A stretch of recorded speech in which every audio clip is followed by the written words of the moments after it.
Lors du mariage de ma belle-sœur, ma belle-mère m'a enfermé dans la salle de bain alors que j'étais en plein travail pour que l'attention reste sur la mariée. Mais maintenant, celle qui va se retrouver enfermée, ce sera elle. Mon mari, Richard, Rick, 30 ans, et moi, 29 ans, avons été bénis avec une petite fille il y a 2 semaines. C'est notre premier enfant, et nous sommes ravis. Nous sommes occupés à nous adapter à notre nouvelle vie de parents. C'est un changement difficile pour nous deux, mais nous faisons de notre mieux. Nous n'avons pas beaucoup d'aide, principalement à cause d'un incident qui s'est produit le jour de la naissance de notre fille, mais cela a été l'une des expériences les plus traumatisantes de ma vie, et je ne pense pas que je pourrai jamais l'oublier. Même la joie de l'arrivée de Mai n'a pas suffi à dissiper la peur paralysante que j'ai ressentie ce jour-là. Honnêtement, si je n'avais pas reçu l'aide de mon mari à temps, je ne pense pas que j'aurais réussi à m'en sortir. Malgré cet événement horrible, je pense que, comme cela concerne la famille, nous devrions être un peu plus indulgents. Après tout, Mai est le premier petit enfant de la famille. Cependant, je ne suis pas sûr, mon jugement est influencé par les hormones et les exigences liées à la prise en charge d'un nouveau-né. C'est pourquoi je suis ici, sur Reddit, pour demander conseil. Cette histoire est un peu longue et implique plusieurs membres de la famille, alors je vous demande de faire preuve de patience. Rick a 2 sœurs cadettes, Anna, 28 ans, et Emma, 24 ans. J'ai une bonne relation avec elles, et il n'y a pas d'animosité entre nous. Nous ne sommes pas extrêmement proches, car nous sommes toutes occupées par nos carrières et nous ne nous voyons pas souvent.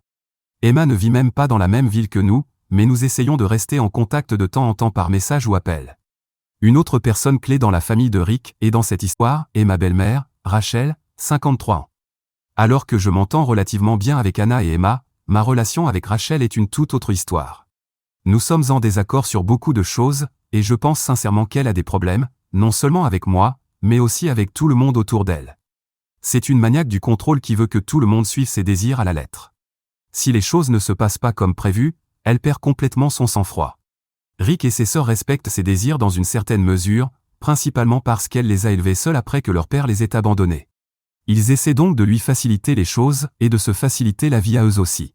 Quand quelqu'un ose vouloir quelque chose de différent de ce qu'elle veut, sa réaction peut aller du simple désaccord et de la tristesse à des crises de colère accompagnées de larmes et de caprices. Elle est difficile à gérer, alors j'essaie de l'éviter autant que possible. Rick comprend cela, il sait que sa mère peut être compliquée, alors il me laisse garder mes distances et gérer la situation à ma manière. Je comprends aussi sa perspective vis-à-vis d'elle, malgré sa nature autoritaire, alors nous laissons les choses telles qu'elles sont. Elle ne m'aime pas particulièrement, et je n'interfère pas dans sa vie, ce qui est mieux pour tout le monde. Cependant, les choses ont dramatiquement dégénéré il y a quelques jours, tout cela à cause de ses actions. Maintenant, je ne pense pas que qui que ce soit pourra lui pardonner. Le jour de la naissance de Mai, Anna se mariait. C'était une belle cérémonie, et son mari Jonah, 30 ans, est en fait un ami de Rick. Il l'a demandé en mariage il y a environ 1 an, et Anna m'a demandé d'être l'une de ses demoiselles d'honneur, ce que j'ai accepté au départ. Cependant, lorsque Rick et moi avons appris que j'étais enceinte, j'ai dû demander à Anna de me remplacer comme demoiselle d'honneur, car je savais que je ne pourrais pas remplir ce rôle. Cela s'est passé 6 mois après la demande en mariage de Jonah, soit 6 mois avant le mariage, alors que j'étais déjà enceinte de 3 mois. Je m'attendais à une réaction négative pour me désister à mi-chemin, mais je savais que je devais prioriser ma santé. J'étais incroyablement nerveuse et anxieuse à l'idée de lui en parler, craignant que cela n'affecte notre relation. À mon grand soulagement et à ma surprise, Anna a été très heureuse lorsque je lui ai annoncé ma grossesse. Pendant un instant, elle a oublié son mariage. Quand elle a entendu que je ne pouvais pas remplir mes fonctions de demoiselle d'honneur, sa réponse immédiate a été « Évidemment, je vais m'occuper de toi ». Elle a même envisagé de reprogrammer le mariage pour que je ne le manque pas, bien que cela ne se soit finalement pas produit, et ce n'aurait pas été juste pour elle de toute façon. Mais elle m'a soutenu complètement. Emma a repris le rôle de demoiselle d'honneur, et les sœurs étaient occupées avec les préparatifs du mariage, alors j'ai essayé de ne pas trop les déranger, même si elles ont toutes les deux gardé le contact et m'ont offert autant de soutien que possible pendant ma grossesse difficile. Je me sens un peu coupable de ne pas avoir été présente pour Anna lors du jour le plus important de sa vie, mais elle m'a soutenu sans condition. La seule personne contrariée par tout cela était ma belle-mère. Je pense qu'elle était agacée que je ne sois plus demoiselle d'honneur, ce qui a causé quelques ajustements mineurs dans les plans du mariage. Je comprenais son point de vue et ne lui en voulais pas pour cela. Mais même après qu'Anna ait accepté ma situation, l'hostilité de Rachel envers moi a persisté. Bien qu'Anna, la mariée, n'ait pas été contrariée du tout, Rachel m'a en quelque sorte désigné comme l'antagoniste à partir de ce moment-là. C'était déroutant, et au début, je pensais que cela pouvait simplement être une tension hormonale de ma part ou le stress du mariage qui créait cette impression. Alors j'ai fait de mon mieux pour ignorer cela, et les choses sont restées à peu près stables. Cependant, pendant le mariage, tout a complètement dégénéré, littéralement et figurativement. Il y a 2 semaines, j'étais très enceinte. Mes pieds étaient enflés, mon ventre énorme, et je me sentais sur le point de m'évanouir. Pourtant, je voulais toujours assister au mariage parce qu'Anna voulait que je sois là. Je lui avais demandé à l'avance si elle souhaitait ma présence au mariage, car je ne voulais pas voler la vedette. Je lui avais dit qu'avoir une femme enceinte là-bas pourrait détourner l'attention, et je ne voulais pas ça. Les mariages sont pour les mariés, et je détesterais être celle qui détourne l'attention. Quand j'ai mentionné cela à Anna, elle a été en réalité blessée et offensée. Elle a dit qu'elle ne pouvait pas croire que j'ai rempli ma tête de telles absurdités et que je rate son mariage. Anna a insisté sur le fait qu'elle ne se souciait pas de l'attention ou des projecteurs, tout ce qu'elle voulait, c'était que sa famille soit là pour la voir se marier. Elle m'a bien fait comprendre que je devais venir et m'a assuré qu'il n'y aurait aucun drame. Je savais qu'elle était sincère, Anna n'est pas du genre à mâcher ses mots. Si elle n'avait pas voulu de moi, elle me l'aurait dit directement. Puisqu'elle tenait vraiment à ma présence, j'ai ressenti que c'était mon devoir d'être là pour elle. Malgré mon inconfort, je savais que je devais être présente pour son grand jour. Je ne vais pas mentir, j'ai entendu des murmures de la part de certaines personnes, mais j'ai fait de mon mieux pour les ignorer. Anna était heureuse que je sois là, et à ce moment-là, c'était tout ce qui comptait pour moi. Rachel, ma belle-mère, n'a pas beaucoup interagi avec moi, se contentant de me lancer des regards désapprobateurs tout au long de la cérémonie. J'étais trop mal à l'aise pour prêter attention à son attitude passive-agressive, alors j'ai laissé passer. Elle pouvait me fusiller du regard autant qu'elle voulait, je n'allais pas réagir. Puis l'incident principal s'est produit. Juste avant le début de la cérémonie, j'ai commencé à me sentir mal. À ce moment-là, j'avais déjà salué Anna. Je me suis levé et suis monté à l'étage, pensant que bouger un peu pourrait m'aider à me sentir mieux et que je reviendrais dès que ça irait mieux. Ce que je ne savais pas, c'est que Rachel m'avait suivi. Je me sentais fiévreuse et bizarre, alors je suis allé dans la salle de bain. Soudain, j'ai perdu les os, c'était un véritable torrent, et j'ai commencé à paniquer. Même si j'adore ma fille plus que tout, elle avait choisi le pire moment pour arriver. Je ne pouvais plus réfléchir clairement. Heureusement, j'ai aperçu ma belle-mère à proximité. J'étais plié en 2 de douleur, et elle a couru vers moi. Je lui ai demandé de prendre mon téléphone et d'appeler Rick immédiatement parce que je devais aller à l'hôpital. Rachel m'a aidé à m'asseoir dans la salle de bain et m'a tendu mon téléphone. C'est là que tout a changé. Sortie de nulle part, elle s'est retournée contre moi et m'a dit qu'elle s'assurerait que Rick arrive dans 1 heure, une fois la cérémonie terminée, car elle ne voulait pas que je gâche le mariage. Je lui ai demandé si elle était folle, expliquant qu'il était absolument impossible que j'attende 1 heure dans mon état. J'ai essayé de récupérer mon téléphone, mais elle m'a enfermé dans la salle de bain et est partie avec. C'était une de ces salles de bain avec une serrure de porte extérieure, pas de celle qu'on ne peut verrouiller que de l'intérieur. Là, j'étais, très enceinte, en plein travail, enfermée dans une salle de bain, sans téléphone, et sans mon mari. Je ne sais pas comment je n'ai pas eu une crise de panique complète. Si ça avait été le cas, je n'imagine pas ce qui aurait pu se passer. Finalement, je me suis levé, j'ai approché la porte et j'ai commencé à taper dessus, hurlant de toutes mes forces. Comme les salles de bain étaient à l'étage et que tout le monde était déjà assis pour le mariage, personne ne m'a entendu. J'ai crié jusqu'à ce que ma voix s'éteigne, mais toujours rien. À ce moment-là, j'ai vraiment cru que j'allais mourir et que mon bébé mourrait avec moi. J'étais épuisé, trempé et en sueur, et ma voix était partie. C'est la dernière chose dont je me souviens avant de m'évanouir d'épuisement. Je ne me souviens pas comment je suis arrivé à l'hôpital ni de quoi que ce soit qui s'est passé ensuite. Je sais seulement que je me suis réveillé quelques heures plus tard avec Rick à mes côtés, en larmes. Il m'a fallu un moment pour réaliser où j'étais et comprendre ce qui s'était passé. Quand j'ai vu Rick pleurer, j'ai supposé le pire. Des souvenirs de Rachel qui m'enfermait dans la salle de bain, de mes propres cris, et de mon désespoir me sont revenus. J'ai pensé que May n'avait pas survécu. Quand Rick a vu que j'étais réveillé, il a poussé un soupir de soulagement et a pleuré dans mes bras. J'ai ressenti un nœud dans l'estomac, ne sachant pas ce qui s'était passé. Puis j'ai vu une infirmière entrer avec une petite fille dans les bras, et enfin, j'ai ressenti une vague de soulagement. Honnêtement, j'ai eu envie de gifler Rick pour m'avoir fait peur, mais il ne l'a pas fait intentionnellement. Il était simplement soulagé que j'aille bien puisqu'il m'avait trouvé inconsciente dans la salle de bain. Tenir ma fille pour la première fois a été le sentiment le plus profond que j'ai jamais éprouvé, quelque chose que rien ne surpassera jamais, je crois. À ce moment-là, Rick ne m'a pas donné de détails sur ce qui s'était passé, et je lui en suis reconnaissante. Je n'avais pas l'énergie de m'en occuper. J'entendais vaguement de l'agitation à l'extérieur de la chambre et j'ai demandé à Rick ce qui se passait. Il a expliqué que sa mère était dehors et voulait voir sa petite fille. Je lui ai tout raconté, comment elle m'avait enfermé dans la salle de bain, refusé d'appeler Rick, et avait mis en danger notre fille pour rien. J'ai dit que je ne voulais jamais qu'elle s'approche de notre fille. Pour moi, elle était morte. Rick m'a dit qu'il savait déjà tout, quand il m'avait trouvé dans cet état, Rachel s'était effondrée et avait tout avoué. Mais je lui ai dit que sa confession ne signifiait pas qu'elle pouvait être pardonnée. Il a ri et a dit que, pour lui, sa mère était morte à partir de ce moment-là.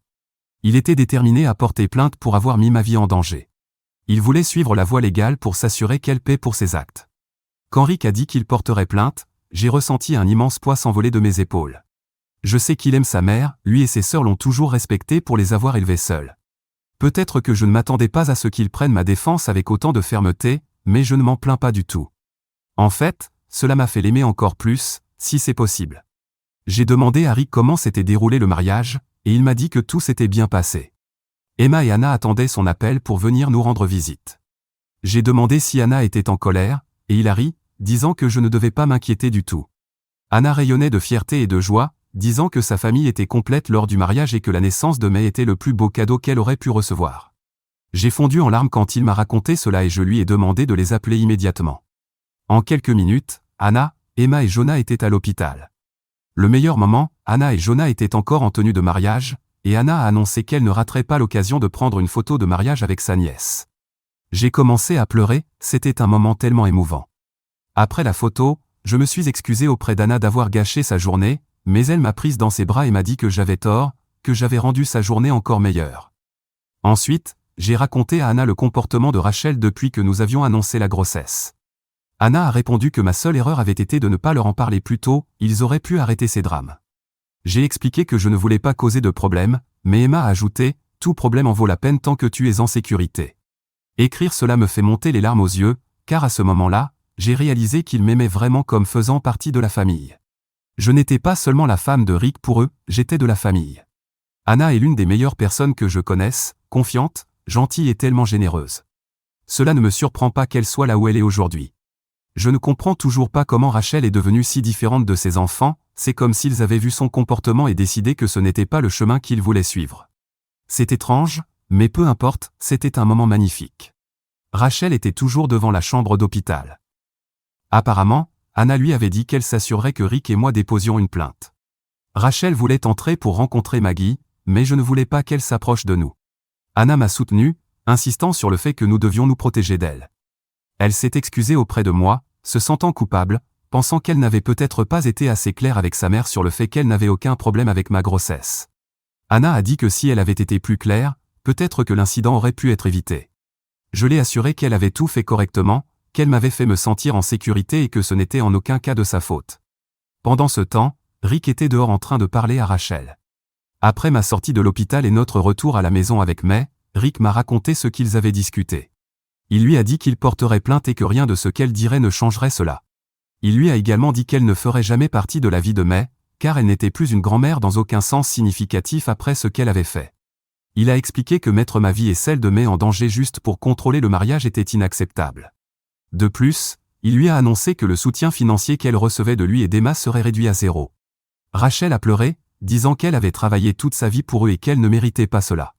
Rick a répondu que, bien qu'il appréciait tout ce qu'elle avait fait, cela ne lui donnait pas le droit de contrôler leur vie.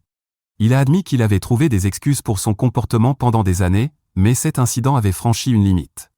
Rachel a tenté de justifier ses actions, affirmant qu'en tant que mère, elle croyait qu'Anna ne voulait pas que je sois là parce que je risquais de voler la vedette. Anna a entendu cela et lui a dit que c'était absurde. Nous avons donc poursuivi l'affaire. Rick s'occupe de tout, car je dois me concentrer sur le soin de notre nouveau-né et éviter ce drame constant. Aucune des sœurs ne veut lui parler. Anna l'a complètement coupé, et Emma ne communique avec elle que lorsqu'il est absolument nécessaire. Rick et moi, bien sûr, n'avons aucun contact. Je ne pense pas que Rachel s'attendait à un tel niveau de retombée, et peut-être croyait-elle vraiment qu'elle protégeait Anna d'une manière tordue. Je ne la défends pas le moins du monde, mais si j'essaie de comprendre comment cette femme pense, c'est la seule explication que je peux trouver. Même ainsi, c'est incompréhensible. Dans tous les cas, elle a mérité tout cela, et il est temps qu'elle récolte le fruit de ses actions en tant que mère et belle-mère terrible pour tout le monde. Première mise à jour. Toute chance de réconciliation est définitivement hors de question, même si cela était pratiquement impossible dès le début.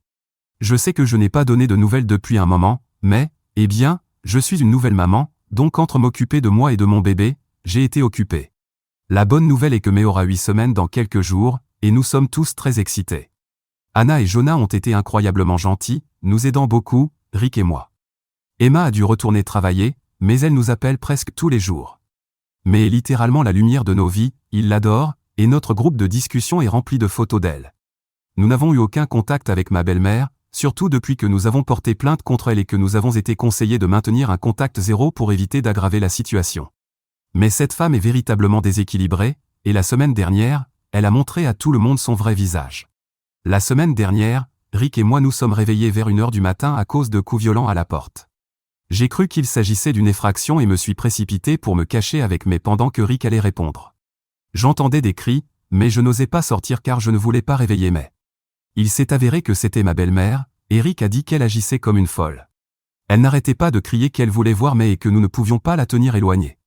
Rick a dit qu'il avait dû menacer d'appeler la police avant qu'elle ne recule, car elle essayait de forcer l'entrée. Nous avons immédiatement alerté Anna et Emma, car si quelque chose arrivait, tout le monde devait être au courant. Nous étions inquiets, mais honnêtement, cela semblait être une perte d'énergie. Le lendemain, elle nous a envoyé un message inquiétant. Elle a commencé par dire que nous étions cruels et horribles envers elle en ne lui permettant pas de voir May, et que nous la punissions pour le crime d'être une mère. Il y avait encore plus de mélodrame, et ces messages devenaient de plus en plus incohérents. Elle disait qu'elle avait porté le fardeau d'élever 3 enfants et qu'elle avait toujours dû jongler avec leurs priorités, ce qu'elle pensait avoir fait le jour de la naissance de May. Elle ne voulait pas que May vole la vedette au mariage d'Anna. Elle a commodément oublié que May n'était même pas encore née et qu'Anna elle-même avait dit à plusieurs reprises qu'elle n'avait aucun problème avec le fait que la grossesse et le mariage aient lieu en même temps. Jusque-là, ça semblait presque rationnel. Ce qui m'a laissé sans voix, c'est ce qu'elle a dit ensuite. Elle a admis qu'elle craignait qu'avec l'arrivée de May dans nos vies, elle ne soit plus aussi importante aux yeux de ses enfants. Quand j'ai annoncé ma grossesse, elle pensait qu'Anna serait en colère, parce que c'est ce qu'une femme normale ressentirait. Mais quand elle a vu que nous étions tous heureux à la fois pour la grossesse et pour le mariage, elle n'a pas apprécié. En gros, elle disait qu'elle n'aimait pas que nous soyons tous heureux ensemble et que nous nous soutenions mutuellement. Elle voulait que nous soyons jaloux les uns des autres et que nous entrions en compétition. Elle a même dit que lorsqu'elle a réalisé que la date d'accouchement serait proche du mariage, elle espérait qu'Anna serait contrariée contre nous et que, peut-être, May ne volerait pas l'attention de tout le monde. Mais cela n'est pas arrivé, et tout le monde parlait de May. Elle disait qu'elle se sentait irrespectée parce qu'un bébé qui n'était même pas encore né avait pris sa place en tant que ciment de la famille. Elle n'arrêtait pas d'écrire et ne voulait pas s'arrêter, alors j'ai demandé à Rick de la bloquer. Je lui ai dit qu'elle était instable et dangereuse pour May et pour nous tous. J'ai eu un mal de tête constant depuis que j'ai vu ces messages. Je n'arrive pas à croire qu'une femme dans la cinquantaine se dispute avec un nouveau-né. Cela n'a aucun sens pour moi, et ce n'est pas nécessaire d'en avoir, car j'en ai fini avec elle. J'en ai fini de chercher des excuses à son comportement et d'essayer de comprendre ses motivations. Elle peut aller au diable pour ce que ça me fait. Nous avons transmis les messages à Anna et Emma, et elles ont également été perturbées. Elle pense qu'elle pourrait traverser un épisode maniaque, et Emma a même dit qu'elle prendrait l'avion pour la faire admettre dans une clinique. Je pense que c'est une bonne idée, mais je resterai en dehors de cela. Ce comportement dépasse toute logique, et je ne veux plus rien avoir à faire avec elle. Mise à jour 2. Nous avons désormais une ordonnance restrictive contre ma belle-mère parce que le système judiciaire nous a laissé tomber, et les charges que nous avons portées contre elle n'ont eu aucune conséquence. Je ne suis pas surprise, car le système judiciaire de mon pays n'est pas exactement réputé pour son équité. Elle n'a rien tenté d'autre, mais nous restons prudents. Emma a organisé des tests pour ma belle-mère et a parlé à un psychologue ainsi qu'à un psychiatre. Les résultats sont revenus normaux. On lui a diagnostiqué un trouble anxieux généralisé, mais c'est tout. Le médecin a confirmé qu'il n'y avait aucune raison médicale sous-jacente à son comportement et a suggéré qu'Emma l'emmène en thérapie. Après cela, Emma a décidé de couper tout contact. Elle a dit qu'elle était prête à aider s'il y avait eu un réel problème, mais si la méchanceté fait simplement partie de la personnalité de sa mère, elle ne peut plus la tolérer. Je comprends parfaitement et partage son sentiment. Peut-être aurait-elle eu ma sympathie et mon soutien dans quelques mois si un problème psychiatrique avait été diagnostiqué, mais maintenant que cela a été écarté, nous savons que c'est simplement son caractère. Il n'y a aucun moyen de se réconcilier avec cela. Pour cette raison, nous avons obtenu une ordonnance restrictive. Pour Rick, May, et moi, la sécurité est notre priorité absolue, et ma belle-mère a montré à 2 reprises qu'elle n'était pas sûre à fréquenter. De plus, son animosité spécifique envers May signifie que nous devons être encore plus vigilants pour garantir qu'elle ne se rencontre pas. Je crois que ce sera ma dernière mise à jour, et j'espère qu'il n'y aura plus rien à dire sur tout cet épisode. Ça a été une expérience déchirante pour notre famille, et je suis reconnaissante que nous soyons tous en sécurité. Merci à tous ceux qui ont suivi cette histoire et qui nous ont offert leur soutien. Mise à jour 3. Il est toujours bon de demander un deuxième avis, n'est-ce pas?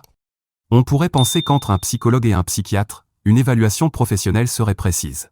Mais je commence déjà à douter de cette évaluation, ou peut-être que je veux juste croire qu'ils se sont trompés, car si ma belle-mère est vraiment saine d'esprit, alors l'eau n'est pas mouillée, il n'y a pas d'autre explication logique à son comportement. Bien que les diagnostics disent qu'il n'y a pas de problème de santé mentale profond, ses actions racontent une histoire complètement différente. Même si elle est censée aller bien, ma belle-mère continue de faire des choses qui mériteraient qu'on l'enferme et que quelqu'un jette la clé. Ne vous inquiétez pas, cette fois, rien n'est arrivé à ma fille, mais ce qui s'est passé a impliqué Emma. Je veux partager cela car je sais que beaucoup d'entre vous étaient préoccupés par le comportement de ma belle-mère et se demandaient jusqu'où elle pourrait aller. Eh bien, voici votre réponse. Emma, comme vous le savez, vit dans une autre ville, et on pourrait penser que la distance empêcherait ma belle-mère d'intervenir constamment. Mais cela ne l'a pas empêchée de faire un voyage surprise et de se présenter chez Emma à 3 heures du matin. Comparé à l'époque où elle s'est présentée à notre porte, il semble qu'elle arrive de plus en plus tard dans la nuit. Emma, bien sûr, a eu peur. Imaginez-vous à sa place, seule à la maison, au milieu de la nuit, et entendant soudain des coups insistants à la porte, pour découvrir que c'est votre mère, non seulement arrivée à l'improviste mais aussi visiblement ivre. Emma, pour autant que je sache, est célibataire en ce moment. Mais cela n'a pas empêché ma belle-mère de se présenter en pleine nuit, empestant l'alcool, pour lui dire qu'elle voulait qu'Emma ait un enfant, pas pour des raisons maternelles ou communes. Non, ce qu'elle voulait, c'est qu'Emma ait un bébé pour éclipser ma fille. Oui, vous avez bien lu. Ma belle-mère est obsédée par l'idée qu'une autre femme de la famille ait un enfant pour rivaliser avec May, selon ses propres mots, empêcher May d'être le centre de l'attention. Mais cela ne s'arrête pas là. Elle a ajouté que cela créerait également une compétition avec Anna, qui, à notre connaissance, n'a pas l'intention d'avoir des enfants à court terme. Donc, selon la logique tordue de ma belle-mère, la meilleure solution serait qu'Emma ait un enfant, en quelque sorte un rival pour May, et qu'elle sème ainsi la discorde entre les sœurs. La perversité de tout cela me laisse sans voix.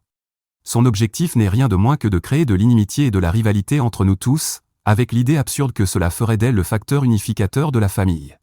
Je suppose qu'elle n'a pas compris qu'une famille n'a pas besoin d'une cause externe pour être unie, elle a juste besoin de liens sains et solides, quelque chose qu'elle ne semble pas comprendre ou ne se soucie tout simplement pas de créer. Emma, malgré tout, a été incroyablement généreuse. Elle lui a permis de rester pour la nuit, principalement parce qu'elle ne voulait pas laisser sa mère conduire dans cet état pour retourner chez elle.